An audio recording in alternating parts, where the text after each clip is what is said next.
Time for my lunch. Okay na. Time for lunch.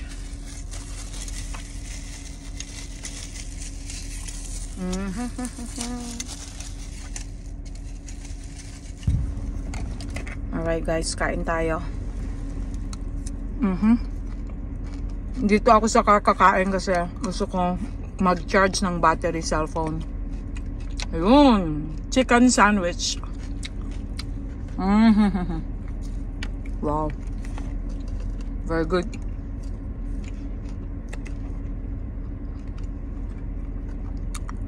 "30 minutes lunch break."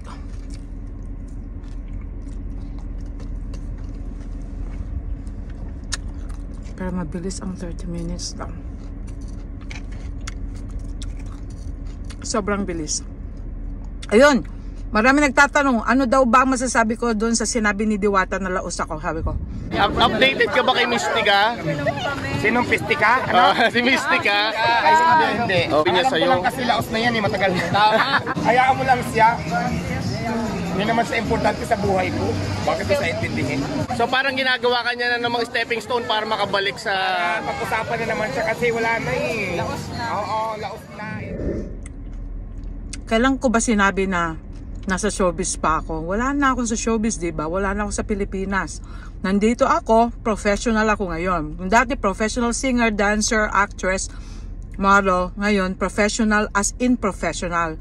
Mas mahirap ang trabaho ko kasi nga naman makipagkompetensya ako dito sa mga talagang mga professional mga tao. Hindi ko ma-achieve ang ganitong profession kung hindi ko talaga kung hindi ako qualified. Kaya yung mga nagsasabi na ako daw ay inggit lang dahil si Diwata ay may pares at si Rosmar ay may sariling mga business, sabi ko hindi ako hindi ako naiinggit sa mga ganon kasi ako mas mataas kung ano yung mga position ko dito, 'di ba?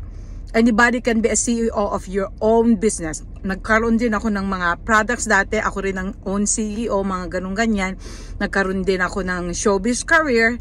Nagkaroon din ako ng chicken business. Paresan, may pares din ako dati doon sa diba?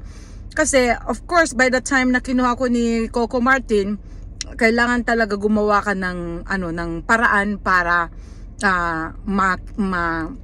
mapansin ka, para makuha ka, kasi kung hindi ko nga naman ginawa ng paraan na ganon yung ang story ko, hindi ako mapapansin, 'di ba? So I really had to make it, 'di ba?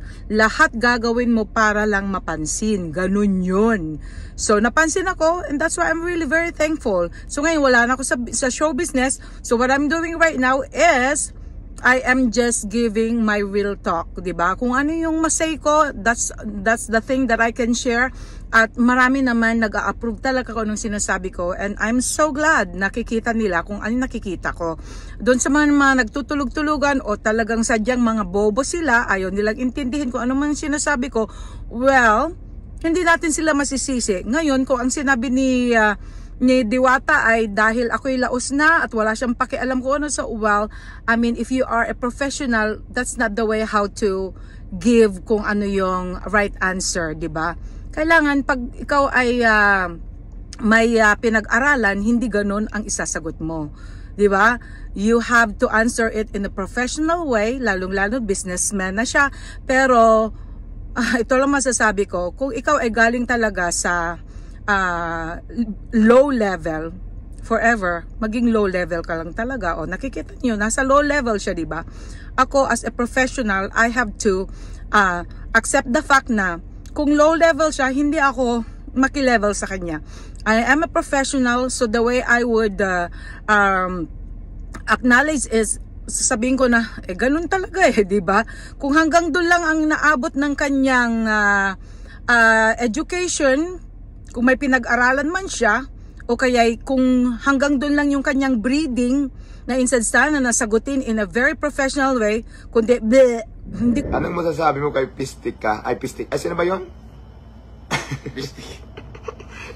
Basta yan nasabi niya na. Yun, hindi po yun Wala, Diyos ko. Ito lang masasabi ko sa lahat ng basher. Hindi ganon ang sumagot sa isang issue, 'di ba? So ibig sabihin talunan. kung ganun ang sagot ng isang tao na, ay, wala akong pakialam sa kanya, o kaya, bleh, ganun, he is a loser. That's all I can say. Alright? Basta ako, I am giving up my, my brain right here, my ideas, o kaya kung anong issue, I'm just sharing kung ano yung pananaw ko din bilang professional. Alright?